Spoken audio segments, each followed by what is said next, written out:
The Murderbot Diaries by Martha Wells has been touted as one of the best modern science fiction series. This is a Hugo Award winner, a Nebula Award winner, and is getting its own adaptation on Apple TV Plus. It's a series that I have seen on bookshelves for the last few years, but due to the fact that, like, for some reason they're priced at like 19 bucks a pop for a 150-page novella, I had not read them until this week because it turns out they are all on Kindle Unlimited, which is fantastic because I was able to sit down, read the first three books, and see just whether or not they lived up to the hype.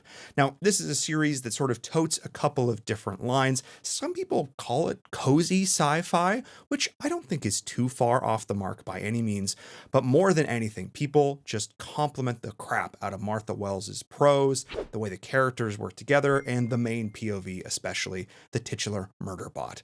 So, after reading the first three, do I think the series lives up to the hype? Do I think it's one that you should invest your time into reading? Short answer, yeah. Yeah, it's pretty good, honestly. Again, I haven't read all seven that are out yet. The series has been sort of ongoing since 2018. Multiple of these small little novellas, as well as little short stories in between. But when it comes to just short, fun, engaging, compelling little novellas and stories, Murderbot delivers. And I have to say, I am very excited to see what the heck they're going to do with this as a TV show, because I think it's going to be a ton of fun. Now, Murderbot in question follows, well, a Murderbot, which is essentially a security bot or a sec unit, which has overridden or hacked its own governor protocol, which is, if you're familiar with sort of Asimov's law of robotics, it's basically just able to bypass those completely. And it can listen to orders that are coming into it, but basically can just choose to ignore them. And it sort of follows this well, they call themselves Murderbot, but it's basically an android, as it sort of is discovering, I guess, sort of what it means to be human in a very classic science fiction sense. But basically, as it's doing what it was programmed to do, because it wants to do it. It continues to be a security bot, a security unit, even after it has overridden those protocols. And it turns out that in some very specific cases, it does actually kind of like humans a little bit, despite more often than not them just annoying or creeping or weirding Murderbot the heck out. Now, this Murderbot in question would honestly rather just spend most of its days chilling, relaxing, and watching TV shows. But unfortunately, it's just kind of got to work. And in the first book in this series, in the first novella, it basically is following along with this science team as they are investigating this planet. And basically things start going not 100% correct. There are monsters that shouldn't be there, or like local fauna. There are parts of the maps that don't necessarily line up. They go and investigate, and the other terraformers, other people who are other scientists who are there aren't exactly where they're supposed to be. Things aren't going well, and then they realize there is a broader conspiracy at work, and there is a mystery to be solved and obstacles to be overcome. Now, because these are such short little books, I can't really talk too much more about each one specifically. But each one is very much episodic, like, and I don't think this is a coincidence, like the TV shows that are constantly mentioned and referenced by Murderbot over the course of the series. Each one, at least of the three that I've read so far, do have sort of a loose thread that connects them in terms of an overarching plot, but each one really can be read as a little standalone sort of in its entirety, but they basically follow like one after the other after the other. So you're definitely meant to read them in order, but each one is very much its own little self-contained story. And honestly, kind of reminds me of like the old sort of magazine style sort of short fiction that you would read back in the day as part of these sort of, I used to get these sort of big books, like collections of different short stories by different authors, sort of put together. And it reminds me of something that you would have read in that. Each one is almost exactly 150 pages. I don't know how Wells was able to do that so consistently, but of the three I read, they're almost to the page, 150 pages in length. They feel, again, very familiar. They're fast, they're snappy, and the internal dialogue of Murderbot is what makes this series. Oftentimes, and especially with modern books, and a lot of the books in particular I think I've been reading recently, the side characters tend to steal the show. There have been a lot of books I've read recently where it's like the main characters maybe a little bit bland, or maybe, you're meant to be a bit more of a self-insert, but the side characters, they have these big bombastic personalities and you really, resonate with them, or you enjoy, or you laugh at them when they're on the page. In this case, I would say the sort of the side characters, the humans in these stories are, we see them through the POV of Murderbot. Murderbot doesn't really care, honestly doesn't really care. And their apathy is sort of what helps them to make the story a little bit. She's like, oh my God, the humans again, what do they do? Why don't they ever listen to me? And honestly, I feel like it just sums up like corporate life so well. And again, even though Murderbot is choosing to do this, is choosing to be sort of a free person in this environment where they've basically gone rogue, but are still good, quote unquote, still have this desire to protect humans. It's just so funny sort of seeing just how over it they are with people, like 99% of the time.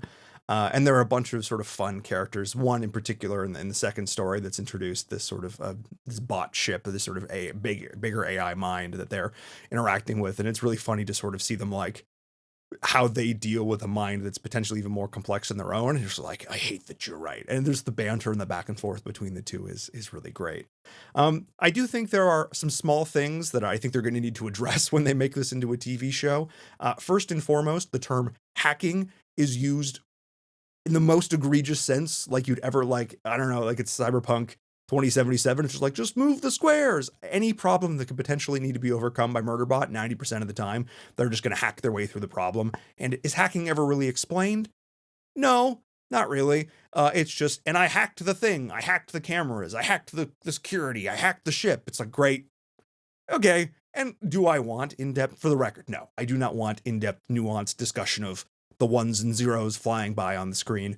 But I just feel like in many situations, that's just sort of used as a Jedi hand wave to get out of, different situations.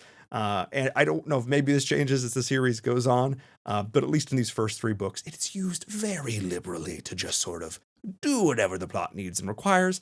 But the plots move quick and they're fun and they're exciting. And there definitely is sort of this broader thread and the mystery. And I feel like the conspiracy that's lurking behind it with a couple of these different sort of megacorps is going to continue to be true throughout the rest of the story. So again, this was a series that had been sitting on shelves. I had picked up on multiple instances to sit down and read, but I just could not justify spending $19 on a 150-page novel. I couldn't do it. But again, seeing that it was on Kindle Unlimited, which is someone, if you're like me, who reads a lot of lit RPG, like as many problems, especially these days, as Amazon has with its platform and its system. If you're someone who reads consistently a lot of these shorter reads or longer ones, Kindle Unlimited is definitely worth it. So in this case, maybe worth just taking a look at, though I also believe they're having a sale going on where you can get all 4 of the first hardcovers, I think for like 50% off. So just something to think about there. I really enjoyed the series. I went through, again, 3 of them in like 2 days. Again, they're quick reads, they're snappy reads, they're fun, they're engaging, it's sassy, it's snarky, and it's a very fun look at a character who I think the whole point is that you'd never see this POV. And they even address it talking about movies and TV shows, this idea that, sec bots or these security bots, these mindless drones that you see in television shows or movies, they're always disposable. They're just used by the villains, or like maybe they go rogue and they're bad or whatever, but you never actually see and in this world, they are like sentient. They are made with like cloned human parts melded with this sort of like, I guess, like Terminator-esque like exoskeleton. And they're basically little Terminators running around. But they think and they have emotions and they feel things. And just like 90% of the time, though, they just have to do what their governor unit says. They really can't slack off or do anything else. They get bored. And hearing sort of talk and discussion about that boredom and someone who's able to overcome it. And again, most of the first book is them just like finding time to go goof off and watch TV shows and just like, oh crap, I got to do my job now. And just like, I feel like there are definitely people who are going to relate to this, especially ones who work very thankless service jobs. So yeah, this book is definitely, I feel like it has a mass appeal. And again, it's just written in such a human and approachable way that it really makes it a fun and engaging story. So yeah, I really enjoyed these. I mean, these are like, to me, like a 4.5 star. Again, I think certain plot things just happen so the plot can move forward, and that's totally fine. Again, they're meant to be sort of pulpy and quick and fun. But yeah, I really like these. I'm definitely going to read probably the whole series. This is probably going to be a book that I just sort of weave in when I'm in between other books or series. Just sort of pick them up as a one-off. And again, there's something you could easily read in an evening. So yeah, Murderbot, Martha Wells, excited for the TV show, worth the hype. You should read them, check them out if you haven't. I feel they're kind of like modern staple sci-fi reads these days.